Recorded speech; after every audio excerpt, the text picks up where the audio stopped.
গপ্প রাতের ঠেক, এই ঠেক পাঁচমিশালি গপ্প দিয়ে সাজানো আপনার গল্পের সাথে। আজকের গল্পটি আমরা নিয়েছি ইন্দ্রজিৎ পালের লেখা ছুটির বন্ধু বইটি থেকে। Any digital copy of this content leading to piracy is a crime. এই গল্পের যে কোনো রকম পাইরেসির বিরুদ্ধে উপযুক্ত আইনি ব্যবস্থা নেওয়া হবে। পাইরেসি দণ্ডনীয় অপরাধ। অনুগ্রহ করে পাইরেসি করবেন না, পাইরেসি সাপোর্ট করবেন না।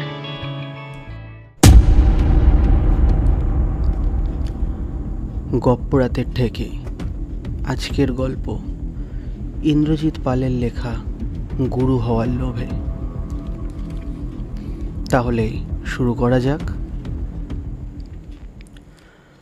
আমরা 4 বন্ধু, অর্থাৎ সুকুমার, অসীম, বিশ্বজিৎ এবং আমি তখন ক্লাস 8-এ পড়ি।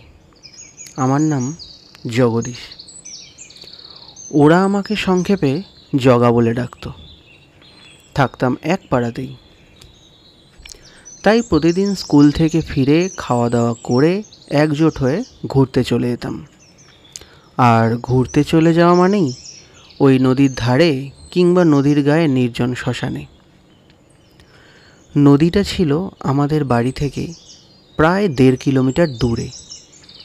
তারই গায়ে, যেখানটা বহুকাল থেকে মরা পোড়ানোর জন্য শ্মশান বলে চিহ্নিত হয়ে গিয়েছিল, তারই কাছে একটা ছোট্ট টিলা ছিল।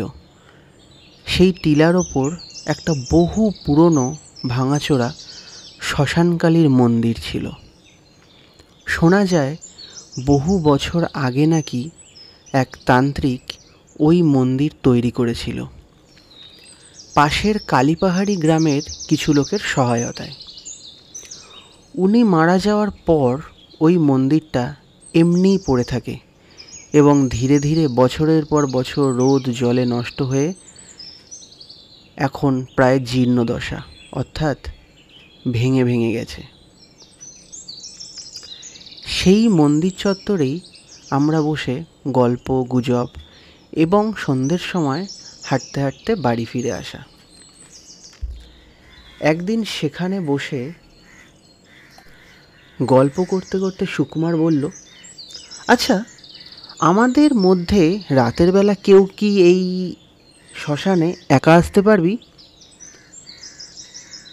আমি নির্ভয়ে বললাম, এ আবার কি এমন ব্যাপার, আমরা তো রোজই আসছি,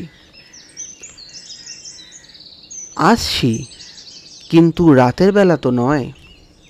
সুকুমার বলল, সন্ধে হলেই তো ফিরে যাচ্ছি এবং একাও কেউ আসছি না, এতে সাহসের কোনো ব্যাপার নেই। আমি বলছি, একা রাতের বেলা আসতে হবে? আমি আবার বললাম, আমি আসতে পারবো, তুই পারবি? ছাড় তো, বাজে বকিস না। এত সোজা মনে করিস নাকি? জানিস রাতের বেলায় শ্মশানে যে ভূত ঘুরে বেড়ায়? সুকুমার আমাকে যেন মনে করিয়ে দেয়। আমি কিছু বলার আগেই সুকুমারের কথার জের টেনে বিশ্বজিৎ বলল, তুই ঠিক বলেছিস সুকু, আমার দাদুও তাই বলেছিলেন।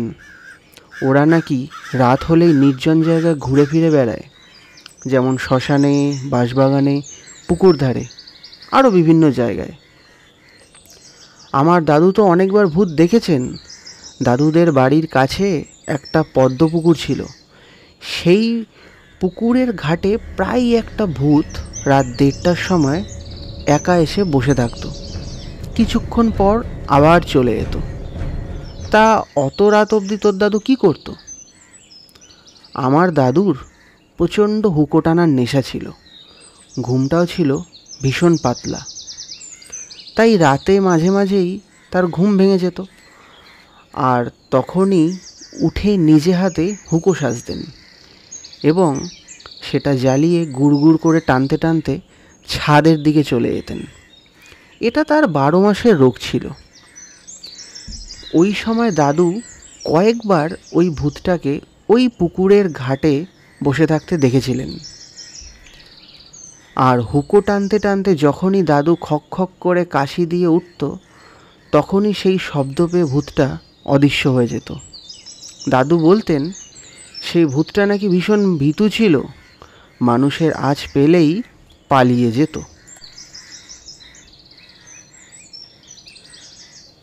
আমি ওর কথা শুনে তৎক্ষণাৎ বললাম, যত সব গাঁজাখুরি গপ্প, কি দেখতে কি দেখেছেন ঠিক নেই, বলে দিলেন ভূত। এবার মুখ খুলল অসীম, বলল, তুই ভূত দেখিসনি বলে কি ভূত থাকতে নেই? আমি ওর কথায় বললাম, তা জানি না, তবে নিজের চোখে না দেখে বিশ্বাস করব না, আর তাই ভূতের ভয়ও আমার নেই। যদি কোনো দিন দেখি তবে নিশ্চয়ই বিশ্বাস করব, আর এই রাতের বেলায় শ্মশানেও আসতে আমার কোনো ভয় করবে না। রাখ রাখ, খুব হয়েছে, বলল অসীম। বোঝা গেল ওরা কেউই আমার কথা বিশ্বাস করলো না। তখন আমি জোর দিয়ে বললাম, যদি পারি তবে। পারবি? যদি আসতে পারিস তবে তোকে আমরা তিনজনেই গুরু বলে মেনে নেব, পেট ভরে মিষ্টিও খাওয়াবো। হ্যাঁ, তাই হবে। অসীমের কথায় বিশ্বজিৎ এবং সুকুমারও সায় দিল। ব্যাস ব্যাস, একদম সেটাই হবে। আমিও রাজি হয়ে গেলাম।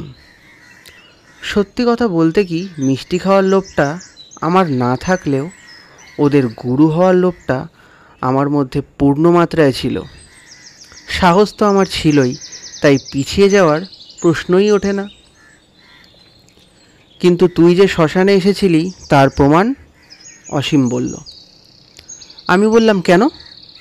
এই গায়ের জামাটাই এখানে একটা পাথর চাপা দিয়ে রেখে যাব, কাল ভোর হতেই মর্নিং ওয়াক করতে করতে এসে দেখে যাবি, আমাকেও ডেকে নিয়ে আসবি আসার সময়। গুড আইডিয়া, কিন্তু ওই রাতে বের হবার সময় তোর বাড়ির লোক যদি তোকে দেখে ফেলে? সুকুমার শঙ্কা প্রকাশ করল। সে ভয় নেই, আমার শোবার ঘর সেপারেট আর এক সাইডে। তবে ঠিক আছে, কিন্তু শেষকালে একটা বিপদ ঘটাবি না তো? আমার কিন্তু খুব একটা মত নেই এতে, এত সাহস দেখাবার দরকারটা কি? বিশ্বজিৎ একটু বেশিই ঘাবড়ে যায়। আমি ওকে সাহস দেখে বললাম, কোনো ভয় নেই, যদি তেমন কিছু ঘটেই সেই রিস্ক আমার নিজের, তোদের কখনোই ফাঁসাবো না। তাহলে ওই কথাই রইল। চল বাড়ি ফেরা যাক তাহলে, সন্ধে নামছে। তারপর সেই দিন রাতে যথারীতি খাওয়া দাওয়া সেরে আমি আমার ঘরে শুতে চলে গেলাম। ঘুমালে চলবে না, তাই গড়িয়ে গড়িয়ে একটু জিরিয়ে নিচ্ছিলাম আর অপেক্ষা করছিলাম বৈঠকখানার ঘড়ির দেয়ালে কখন ঢং ঢং করে 12টা বাজে। দীর্ঘ অপেক্ষার পর ঘড়িটা ঢং ঢং করে 12টা বাজার সংকেত দিল। আমি তখন তাড়াক করে উঠে বিকালের পরা সেই জামাটা গায়ে গলিয়ে নিলাম, সন্তর্পণে দরজা খুলে বেরিয়ে পড়লাম। তারপর বাইরে থেকে কড়ায় তালা দিয়ে চাবিটা প্যান্টের পকেটে ঢুকিয়ে হাঁটতে লাগলাম। গরমের দিন, ফুরফুরে করে হাওয়া বইছিল, তবু চারদিক রাতের অন্ধকারে কেমন যেন শুনশান আর রহস্যময় মনে হচ্ছিল। দ্রুত গতিতে হেঁটে চললাম। কিছুক্ষণের মধ্যেই পৌঁছে গেলাম নদীর কাছাকাছি, কিন্তু তার আগে একটা শিশু গাছের বন পড়ে। লম্বালম্বি নদীর কূল ঘেঁষে বহুদূর পর্যন্ত চলে গেছে সেই বন। সেই বনের ভেতর দিয়েই যেতে হবে নদীর ধার। সেই বনের কাছাকাছি আসতেই গাটা কেমন যেন একটু কাটা দিয়ে উঠল, কিন্তু থেমে গেলাম না, এগিয়ে গেলাম আমাদের সেই চেনা পথের দিকে, যে পথ ধরে আমরা নদীর কিনারে বেড়াতে আসি। কিছুক্ষণের মধ্যে সেই পথ ধরে বনের ভেতর প্রবেশ করলাম। করতেই পায়ের চাপে শুকনো পাতার কচর মচর খসর শব্দ উঠছিল। তাতে ভয় পেয়ে নিশাচর পাখিগুলো ফড়ফড় ছড়ফড় করে দিশেহারা হয়ে বিভিন্ন রকম বিশ্রী কর্কশ আওয়াজ করে উঠল। নিচে ছুটছাট করে ঝোপঝাড়গুলো থেকে দু একটা শেয়াল লাফ দিয়ে দৌড়ে পালালো। হঠাৎ হঠাৎ এই বিশ্রী আওয়াজ আমার বুকটা ওই শেয়ালগুলোর মতোই লাফিয়ে আটকে উঠছিল। সেটা হতেই পারে। আচমকা পেছন থেকে জলের ছিটে দিলেও মানুষ চমকে ওঠে। একটু একটু যে ভয় করছিল না তা কিন্তু নয়। তবে ভূতের ভয় নয়, হিংস্র জীবজন্তুর ভয়। যাই হোক, বনের রাস্তাটা পার হয়ে নদীর কাছে চলে এলাম। আর একটু গেলেই আমাদের সেই আড্ডাস্থল। অন্ধকার রাতে ঠিকমতো পথে চলা যাচ্ছিল না, তাই মাঝে মধ্যেই বেশ হোঁচট খাচ্ছিলাম। হোঁচট খেতে খেতে মনে হচ্ছিল আঙুলের ডগাটা বুঝি খসে পড়বে। যাই হোক, কিছুক্ষণের মধ্যেই পৌঁছে গেলাম শ্মশানের কাছে। শ্মশানও তখন গা ছমছম করা রাতের কালো চাদর গায়ে জড়িয়ে নিদ্রামগ্ন। চারদিক শুনশান, কিছুই ভালো করে ঠাওর করা যাচ্ছিল না। আর একটু এগোতেই হঠাৎ চোখে পড়ল টিলাটার কাছাকাছি এক জায়গা থেকে অল্প অল্প ধোঁয়া উঠছে, কিন্তু কোথাও কোনো লোককে দেখা গেল না। বোঝা গেল মরা পুড়িয়ে সবাই চলে গেছে। এবার নিভে আসা চিতাটার কাছ থেকে আসতেই চমকে উঠলাম। দেখলাম নিভন্ত চিতার মধ্যে মৃতের একটা হাত তখনও সম্পূর্ণ পড়েনি, সামান্য ঝলসানো মাত্র। দেখে শরীরটা শিরশির করে উঠল। তারপর সেদিকে আর না তাকিয়ে টিলার দিকে এগিয়ে চললাম। কয়েক মিনিটের ব্যাপার। সেখানে পৌঁছেতেই মন্দিরের সেই চত্বরে জামাটা তাড়াতাড়ি খুলে রেখে একটা ভারী পাথর দিয়ে চাপা দিয়ে রাখলাম। কাজ শেষ, এবার বাড়ি। নিশ্চিন্ত হয়ে নেমে এলাম টিলার ওপর থেকে। ঠিক নিভন্ত চিতাটির কাছে এসেছি, অমনি হঠাৎ দুম করে মুখ থুবড়ে আছাড়। মনে হলো কে যেন পেছন থেকে পা ধরে টান মেরে ফেলে দিল। ভয়ে আমার বুক ধড়াস করে উঠল। ব্যথা বেদনা ভুলে চোখ বুজে কাঠ হয়ে পড়ে রইলাম। অনুভব করলাম কে যেন পাটা চেপে ধরে আছে। তখনই মনে পড়ে গেল সেই আতপোড়া হাতটার কথা। ভয়ে শীতদাঁড়া বেয়ে নেমে গেল ঠান্ডা এক স্রোত। অপরদিকে কুলকুল করে ঘাম ছুটছে। ভাবলাম, তবে কি সেই হাতটা? ওদের কথাই ঠিক। আবার একটা ঠান্ডা স্রোত শীতদাঁড়া বেয়ে নেমে গেল। না, আর ভাবতে পারলাম না। গলাটাও শুকিয়ে কাঠ। কয়েক মিনিট ওইভাবেই চোখ বুজে পড়ে রইলাম। তারপর হঠাৎ মনে একটা খটকা লাগলো। মনে হলো ব্যাপারটা অন্য কিছু। পায়ের মধ্যে আর কোনো টান মারার মতো অনুভব করলাম না। ধীরে ধীরে মনে সাহস ফিরে এলো। গলাটাও যেন একটু স্যাঁতস্যাঁতে মনে হলো। আস্তে আস্তে চোখ খুলে ঘাড় ঘুরিয়ে পায়ের দিকে তাকালাম। তাকাতেই প্রাণে এক ঝলক জল চলে এলো। তবু সন্দেহ, ঠিক দেখছি তো? আবার ভালো করে তাকালাম। না, ঠিকই দেখছি। এবার ধীরে ধীরে উঠে দাঁড়ালাম। তারপর চিত হয়ে পড়ে থাকা খাটিয়ার দড়িতে আটকে যাওয়া পাটাকে ছাড়িয়ে নিলাম।